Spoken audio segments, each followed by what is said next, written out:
Samajwadi party में अब ticket के लिए पैसा मांगा जाने लगा है। जहाँ तक ऐसी बात नहीं है, हम लोग सुल्तान बेग और जिला अध्यक्ष जो शिवचरण कश्यप हैं उनके बीच बहुत ज्यादा हॉट टॉक भी हुई थी। और आप जिलाध्यक्ष जी भी थे, अगम मौर्य जी भी थे और हम भी थे। और बरेली और आंवला लोकसभा सीट को हम किसी भी तरह से जीतना चाहते हैं। हर में मैंने भोजीपुरा से तैयारी की थी और भोजीपुरा से टिकट भी मांगा था बरेली लोकसभा लड़ाने के लिए, तो मैं बरेली लोकसभा भी लड़ने के लिए तैयार है। 2024 में जनता ने बदलाव का मूड बना लिया है। साथियों नमस्कार, आप देख रहे हैं इंडस न्यूज 24x7। मैं हूं संतोष चाक्य।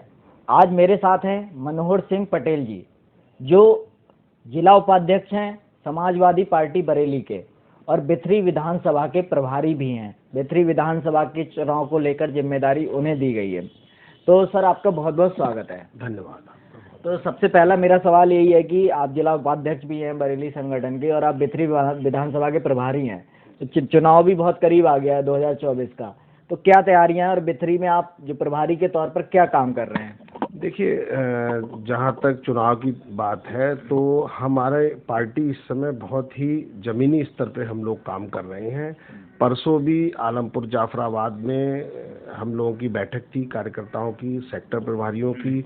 और हम लोग इस समय हमारा पूरा ध्यान संगठन का, हमारा पूरा ध्यान जो है वो बूथ स्तर कमेटियों को के गठन का और उनका सत्यापन पे। तो कमेटियां लगभग गठित हो चुकी हैं, 90% कमेटियां गठित हो चुकी हैं और उसके बाद में लगभग हम लोगों का सत्यापन का काम भी चल रहा है। और ये अगले 10 से 12 दिन में ये काम भी पूरा हो जाएगा। और हम लोग लगातार जमीनी स्तर पे कार्यकर्ताओं से मिल रहे हैं, बैठकें कर रहे हैं। आज भी मेरी बैठकें लगी हुई हैं यहाँ पे जोन 1 और जोन 2 बिथरी विधानसभा में जो आते हैं। चूँकि मुझे बिथरी विधानसभा का प्रभारी बनाया गया है, तो मैं बिथरी विधानसभा में इस समय संगठन की मजबूती पर जोर दे रहा हूँ और संगठन को जितनी भी प्रयास हो सकता है हम उसको कमेटियों के माध्यम से और बूथों के स्तर पे हम लोग उसको मजबूती देने का कार्य कर रहे हैं। एक बात और आती है कि बूथ स्तर पे आपके जो कार्यकर्ता हैं वो नियुक्त तो होते हैं लेकिन वो सक्रिय नहीं होते हैं। कहा जाता है कि 2022 का चुनाव भी आप लोग इसी कारण से हारे, क्योंकि बूथ पर आप लोग उतने मजबूत नहीं थे।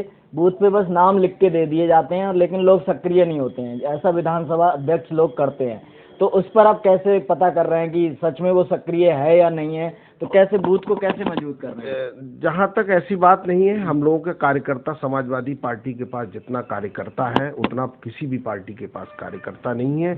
लेकिन कहीं कुछ जगह अगर ऐसा होता है तो हम लोग जो सत्यापन का कार्य कर रहे हैं, जैसे जो विधानसभा अध्यक्ष और जो जोन प्रभारी है, सेक्टर प्रभारी हैं, वो जो लिस्ट और जो बूथ कमेटियां बनाकर दे रहे हैं, तो हमारे उच्च नेता जो बड़े नेता हैं बूथों पर जाकर उनका सत्यापन करने का काम कर रहे हैं कि वो जो हमारे पास कमेटियां बनकर आई हैं वो धरातल पे उनका क्या स्वरूप है। और उसका भी कई स्तर पे सत्यापन चल रहा है। जो सत्यापन विधानसभा से ऊपर पे जिला स्तर के नेताओं के द्वारा सत्यापन है, जिला स्तर के बाद फिर प्रदेश के स्तर से सत्यापन है और प्रदेश के बाद में फिर राष्ट्रीय स्तर पे भी सत्यापन है। राष्ट्रीय स्तर पे भी हमारे जो है जिम्मेदारी दी हुई है, जो वरिष्ठ नेता हैं वो भी सत्यापन कर रहे हैं। और जो सत्यापन की जो रिपोर्ट जाएगी फिर उस पे भी डबल सत्यापन होगा। इसका मतलब 2 चरणों में सत्यापन होगा ताकि हम बूथ पे किसी भी तरह से कमजोर ना हो।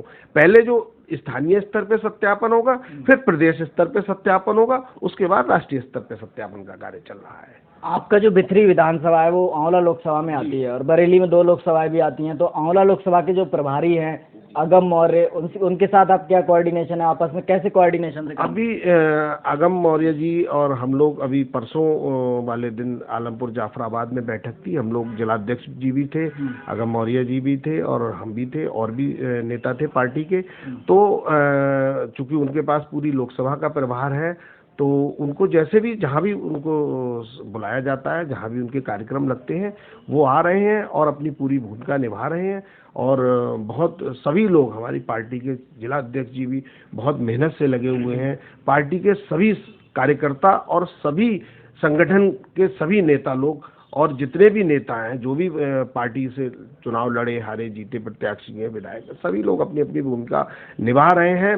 क्योंकि हम लोगों का उद्देश्य केवल एक ही उद्देश्य है कि 2024 के लोकसभा चुनाव में हम लोग बरेली के माध्यम से, जो भी बरेली में 2 लोकसभा सीटें हैं, बरेली और आंवला लोकसभा सीट को हम किसी भी तरह से जीतना चाहते हैं। हर कीमत में हम ये 2 लोकसभा चुनाव अपने क्षेत्र में जो आती हैं, इनको हम जीतने का प्रयास है। सर, आप जीतने की बात तो कर रहे हैं, लेकिन आपके संगठन में गुटबाजी बहुत दिखाई देती है। जैसे आपने कहा कि हम लोग मिलकर काम कर रहे हैं, लेकिन ग्राउंड पे कई बार गुटबाजी बहुत दिखाई देती है। तो क्या अभी भी गुटबाजी है, उसे निपटा लिया गया है, वो क्या है? देखिए, ऐसी कोई गुटबाजी की बात नहीं है। जब जहाँ परिवार होता है, परिवार में सब तरीके के लोग होते हैं, कोई नहीं आपस में कभी छोटी कुछ बातों पे हो सकता है जो है आपस में कुछ मतभेद हो गए हों, लेकिन मनभेद किसी के अंदर नहीं है। सभी नेता और सभी पार्टी के कार्यकर्ता किसी तरह की कोई भी गुटबाजी में भूमिका में लिप्त नहीं है, और सब लोग एकजुट होकर हमारा जो लक्ष्य है 2024, हम सभी लोग उस पे लगे हुए हैं। ये गुटबाजी की तो ये मीडिया के लोग जबरदस्ती की जो है उसको हाइप बनाते हैं, क्योंकि ये इतनी बड़ी पार्टी है, इतने लोग हैं, कभी किसी छोटी मोटी बात पे आपस में मतभेद हो सकते हैं, लेकिन मनभेद किसी के अंदर नहीं। मैं ये बात इसलिए कह रहा हूँ कि कुछ दिन पहले संगठन में बहुत ज़्यादा खींचतान हुई थी। जिला अध्यक्ष जी पर बहुत सारे लोगों ने आरोप लगाए थे कि उन्होंने पैसे मांगे थे। सुल्तान बेग जो विधायक हैं, पूर्व विधायक, और जिला अध्यक्ष जो शिवचरण कश्यप हैं, उनके बीच बहुत ज़्यादा हॉट टॉक भी हुई थी, और आपने देखा था एक दूसरे पर उन्होंने गंभीर आरोप लगाए थे। तो उस मामले को निपटा लिया गया है, या क्या वो मामला क्या है? अभी भी वो गुटबाजी चल रही है और जो आरोप प्रत्यारोप है वो चल रहे हैं? वो सब ऐसा कोई विशेष बात नहीं है, वो सब आपसी बातें थी, और वो उनमें अब उसमें कोई भी सच्चाई नहीं है। राष्ट्रीय अध्यक्ष जी ने केवल, हमारे राष्ट्रीय अध्यक्ष जी का एक ही कहना है कि 2024 पे फोकस करो, 2024 का चुनाव हमें जीतना है।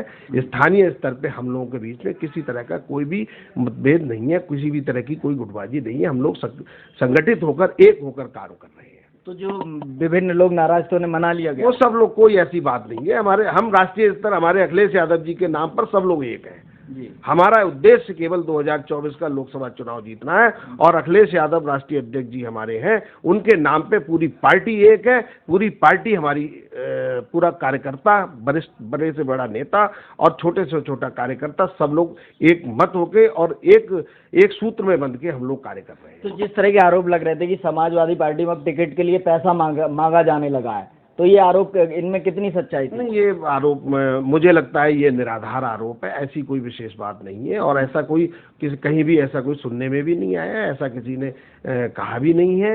ये व्यक्तिगत किसी की आरोप प्रत्यारोप रहे होंगे, लेकिन ऐसा सार्वजनिक रूप से ऐसी कोई बात नहीं आई है निकल के। एक बात और है कि जो बरेली लोकसभा है, इसमें एक भारतीय जनता पार्टी हमेशा जीतती रही है, और उसके नेता जो है संतोष गंगवार, वो लगातार जीतते आ रहे हैं। तो उन्होंने क्या काम बरेली लोकसभा में किए हैं, क्यों वो जीतते आ रहे हैं, और आप लोग लगातार इस सीट पर अपनी जीत क्यों नहीं दर्ज कर पाए हैं? तो इसको लेकर क्या रणनीति आप लोग बना रहे हैं? देखिए, जहाँ तक भारतीय जनता पार्टी के कार्य की बात है, तो आप सभी लोग देख सकते हैं जिन मुद्दों को और जिन वायदों के साथ में जनता ने इन्हें वोट दिया था, वो वायदे इन्होंने ना तो पूरे किए हैं और ना ही उन मुद्दों पर इन्होंने कोई काम किया है। आप बरेली शहर उठाकर देख लीजिए, पूरा हर जगह जगह गड्ढे हैं, जगह जगह सड़कें खुदी हुई हैं, बेतरतीब तरीके से काम हो रहा है। कहीं कोई जनता के द्वारा जो जनहित के कार्य हैं उनको कहीं अंजाम नहीं दिया जा रहा है। सारे काम केवल कागजों में और केवल ऊपर हो रहा है। धरातल पे कोई भी काम नजर नहीं आ रहा है। जनता ट्राई कर रही है। 2024 में जनता ने बदलाव का मूड बना लिया है, और जनता भारतीय जनता पार्टी की सरकार को उखाड़ फेंकने का काम करेगी। और यहाँ पर जो समाजवादी पार्टी के नेतृत्व में, हम लोगों के साथ में जो गठबंधन के साथ में जो दल आएंगे, वो लोग यहाँ पर जीत दर्ज करेंगे, और हम लोग 2024 में समाजवादी पार्टी के लोग अपनी भूमिका निश्चित रूप से चुनाव में निभाएंगे। एक और बात आई थी कि बरेली में हिंदू मुस्लिम टेंशन्स काफ़ी ज़्यादा रही हैं, तो इस बार एक दंगा होते होते बचा। तो उस सांप्रदायिक सौहार्द की बात समाजवादी पार्टी करती है, और भाजपा पे वो आरोप लगाती है कि वो दंगे कराती है। तो समाजवादी पार्टी क्या, अब वो सांप्रदायिक सौहार्द तो बिगड़ गया, तो एक पोलराइजेशन तो है, तो उसको लेकर आप लोग कैसे रणनीति बनाते देखिए, समाजवादी पार्टी कभी जाति और धर्म की राजनीति नहीं करती है। समाजवादी पार्टी हमेशा से धर्मनिरपेक्ष और किसी भी जाति धर्म की बात नहीं करती। समाजवादी पार्टी सभी जाति और सभी धर्मों की बात करती है। धर्म के नाम पे राजनीति करने वाले सबको पता है कौन लोग हैं। वही लोग दंगा कराते हैं और वही लोग दंगे को से अपनी राजनीतिक रोटियां सेकते हैं। समाजवादी पार्टी इन चीजों में विश्वास नहीं रखती है। समाजवादी पार्टी हर जाति, हर धर्म, हर गरीब अमीर हर तबके को लेकर चलते हैं। और हम लोग समाजवादी पार्टी को हर तबका वोट देता है, हर तबका वोट देता है, हर बिरादरी, हर धर्म का व्यक्ति वोट देता है। हम जनता की आवाज को ऊपर उठाने का काम करते हैं और हम जनता के लिए हर मुद्दे को उठाएंगे और हम जनता की आवाज बनकर 2024 में भारतीय जनता पार्टी की सरकार को उखाड़ने का काम करेंगे। तो 24 के इलेक्शन में क्या मुद्दा है? आप क्या मुद्दे जनता के देख रहे हैं और किन मुद्दों को लेकर आप जनता के बीच जा रहे हैं? देखिए, जनता में तो तमाम मुद्दे हैं। कोई भी मुद्दा इन्होंने पूरा नहीं किया। भ्रष्टाचार ले लीजिए, काला धन ले लीजिए, किसानों की आय ले लीजिए, बेरोजगारी ले लीजिए, पढ़े लिखे लोगों को रोजगार नहीं मिल रहा है, शिक्षा व्यवस्था देख लीजिए, सभी हर चीज का निजीकरण हो रहा है। चाहे रेलवे ले लीजिए, चाहे बैंक ले लीजिए, चाहे LIC ले लीजिए, हर चीज को बेचने पे आबादा है इस सरकार ने। ये लोग कहते हैं 70 साल, मैं तो कहता हूं इन्होंने 70 साल से भी पीछे देश को धकेल दिया है। इस समय जो जनता के मुद्दे हैं, जनता के जो गरीब और नीचे गरीब होता जा रहा है, अमीर और अमीर होता जा रहा है। कुछ लोगों के हाथ में पूरे संसाधन दे दिए गए, अडानी अंबानी और ये लोगों के हाथ में देश दे दिया गया। देश पूरा कंगाल होने की स्थिति में आ रखा है। तमाम मुद्दे हैं, एक मुद्दा हो जो मैं आपको गिनाऊं, तमाम मुद्दे हैं और इन मुद्दे पे जनता त्रस्त हो चुकी है।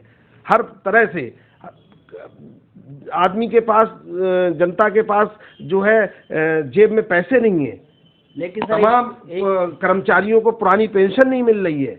एक बात और है कि राम मंदिर जो है मुख्य मुद्दा बनाते हैं ये लोग। राम मंदिर का उद्घाटन भी होने वाला है, तो जनता खुश हो जाएगी, फिर आपके ये मुद्दे तो आपके रह जाएंगे। देखिए, ऐसी बात नहीं है। जनता हर चीज को देख रही है और जनता की पंचायत, जब जनता अपना फैसला सुनाती है तो वो हर चीज देख रही है। इन लोगों के करने के काम अलग हैं और दिखाने के दांत अलग हैं। जिस तरह से हाथी के दांत होते हैं, उसी तरह से ये लोग करनी और कथनी में इनका बहुत अंतर है।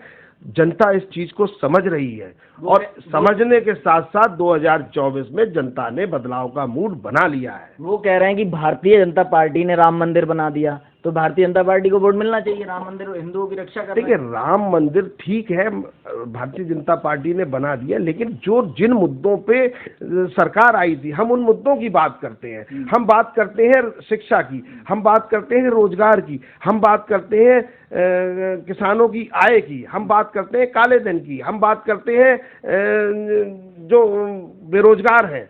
हम इन सब मुद्दों की बात करते हैं। देश जब सरकार में आप आए थे तो इन सब लोगों का वोट लिया था आपने, नौजवानों का वोट लिया था, रोजगार के नाम पे आपने वोट मांगा था आपने। अब आप बताइए, आपने कहा था हम प्रति वर्ष 2.5 करोड़ रोजगार जो है हम पैदा करेंगे। क्या पैदा हुए?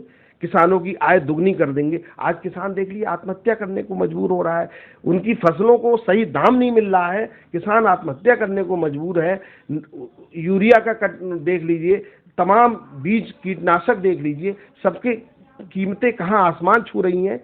पेट्रोल और डीजल देख लीजिए। पेट्रोल, आपने कहा था कि पेट्रोल बहुत ही महंगाई की मार, अब की बार भाजपा सरकार आपने नारा दिया था पेट्रोल डीजल, जिस समय कांग्रेस की सरकार थी, और आज देख लीजिए क्या उठा के आप रेशो उठा के देख ली। तो ये सारे मुद्दे, हम बात कर रहे हैं जिन मुद्दों पे आप आए थे उन मुद्दों को आपने पीछे धकेल दिया और आपने नए मुद्दे आपने पैदा कर दिए केवल एक कुछ लोगों के भले के लिए।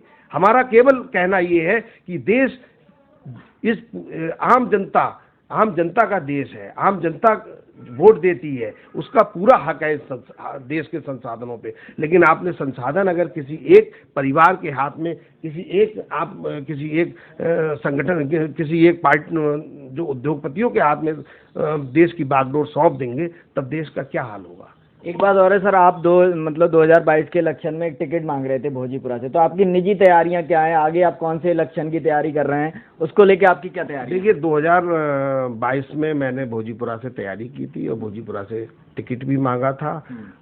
किन्हीं कारणों मुझे टिकट नहीं मिल पाया। हमारे वर्तमान विधायक और पूर्व मंत्री शहजुल इस्लाम जी को टिकट मिला था। मैंने पूरी मेहनत और शिद्दत से उनको चुनाव भी लड़ाया। उसके बाद नगर निगम के चुनाव में मैंने मेयर के लिए भी टिकट मांगा था। वहाँ उस समय कुछ परिस्थितियां ऐसी बनी कि हमको निर्दलीय के रूप में डॉक्टर IS तोमर को समर्थन करना पड़ा। और बाकी आगे के लिए लोकसभा है, विधानसभा है, अगर पार्टी जो भी आदेश देगी, जिस स्तर पे पार्टी मेरा इस्तेमाल करेगी, जहां भी पार्टी मुझे जिम्मेदारी देगी, अगर चुनाव के लिए पार्टी मुझसे कहेगी तो मैं चुनाव भी लड़ने के लिए तैयार हूँ। जहां से कहेगी वहां से लड़ लूंगा। और पार्टी मुझसे जहां भी जिस स्तर पे जहां भी काम मुझसे पार्टी लेगी, मैं उस स्तर पे काम करने के लिए तैयार हूँ, कर भी रहा हूँ। क्योंकि सबसे पास तो लोकसभा का चुनाव ही है, तो बरेली लोकसभा में क्या आप प्रत्याशी के रूप में हो सकते हैं? उसको लेके आपकी क्या तैयारी? देखिए ऐसा कोई अगर पार्टी कहेगी बरेली लोकसभा लड़ाने के लिए तो मैं बरेली लोकसभा भी लड़ने के लिए तैयार। अगर पार्टी को देखना है। हम लोग जो है पार्टी, जो हमारे मुखिया हैं, हमारे राष्ट्रीय अध्यक्ष जी हैं, हमारे राष्ट्रीय अध्यक्ष जी जिसको यहाँ पे उनको जो समझ में आएगा, आंवला और बरेली लोकसभा में जिसको टिकट दे देंगे, जो लड़ने आ जाएगा, हम लोग पूरी पार्टी उसको लड़ाएंगे। कोई भी हो सकता है, मुझसे कहेंगे मैं लड़ लूंगा, बाकी और कोई नेता आएंगे, जो भी नेता आएंगे उसको चुनाव लड़ाया जाएगा। एक और मुद्दा है पिछड़े वर्ग की जातीय जनगणना का, जो बिहार में अभी जनगणना हुई और यूपी में भी आपकी पार्टी लगातार बात कर रही जनगणना होनी चाहिए, लेकिन उसको लेके आप कोई रैली वगैरह कोई बहुत ज़्यादा सक्रिय नहीं दिखते हैं। तो जनगणना होनी चाहिए या नहीं होनी चाहिए, क्या तैयारी है आपकी? नहीं, बिल्कुल जनगणना के लिए जैसे बिहार में माननीय नीतीश कुमार जी ने जनगणना करके, जातीय जनगणना करके दिखा दी। इस देश में भेड़ बकरियों हर चीज की गणना हो सकती है, लेकिन जाति के आधार पे इंसान की गणना नहीं हो सकती। हम कह रहे हैं क्यों नहीं होनी चाहिए? होनी चाहिए। हमें पता तो होनी चाहिए कि हमारे कितने लोग, कौन से लोग, कितने लोग किस संख्या में रह रहे हैं। और समाजवादी पार्टी अब ये मुद्दा बनाने जा रही है आगे चुनाव में। अगर हमारी सरकार आई तो हम लोग 2027 में हमारी सरकार आई तो हम उत्तर प्रदेश में निश्चित रूप से जातीय जनगणना कराएंगे।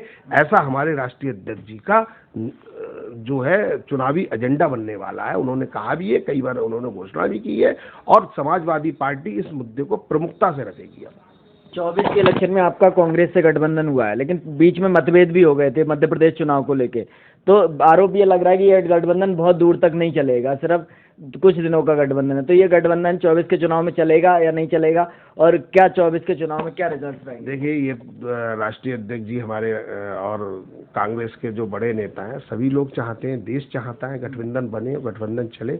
और मेरी भी यही कामना है कि भारतीय जनता पार्टी की सरकार हटे, और इसके लिए जो जरूरी कार्य होंगे समाजवादी पार्टी हर कार्य करने के लिए तैयार है। हमारे राष्ट्रीय अध्यक्ष जी बहुत गंभीर व्यक्ति है, बहुत गंभीरता से इन चीज़ों को देख रहे हैं। वो हर चीज़ को बहुत ही सोच के विचार के करते हैं। तो उनके निश्चित रूप से उनका जो निर्णय होगा वो देश के और प्रदेश के और आम जनता के हित के लिए निर्णय होगा, और वो जो निर्णय लेंगे वो निश्चित रूप से पूरे प्रदेश और देश के लिए के भले के लिए होगा, और पूरी पार्टी हम उनके निर्णय के साथ होंगे। जैसा भी जो भी निर्णय लेंगे हम लोग उसको पूरी शिद्दत से निभाएंगे। जी, तो दोस्तों ये थे हमारे साथ मनोहर सिंह पटेल जी, जो जिला उपाध्यक्ष हैं समाजवादी पार्टी बरेली के और बिथरी विधानसभा के प्रभारी हैं। उनसे हमने हर मुद्दे को लेकर बात की, गठबंधन को लेकर भी बात की। उन्होंने कहा कि अखिलेश जैसा निर्णय लेंगे वैसा ही चलेगा। वो भी चाहते हैं कि कांग्रेस का और सपा का जो गठबंधन है दूर तक चले। बाकी लोकसभा चुनाव में उनकी पूरी तैयारियां हैं बरेली और आंवला लोकसभा को लेकर। ये भी उनका कहना है कि इस बार समाजवादी पार्टी को जिताने के लिए पूरा जोर लगा देंगे 24 के इलेक्शन में। तो सर, हमसे बात करने के लिए आपका बहुत बहुत धन्यवाद। जी, आप लोगों का बहुत बहुत धन्यवाद। आपके चैनल के लिए बहुत बहुत शुभकामनाएं। आप लोग देखते रहिए इंडस न्यूज़ 24x7। मैं संतोष चाक के इंडस न्यूज़ के लिए बरेली से। नमस्कार।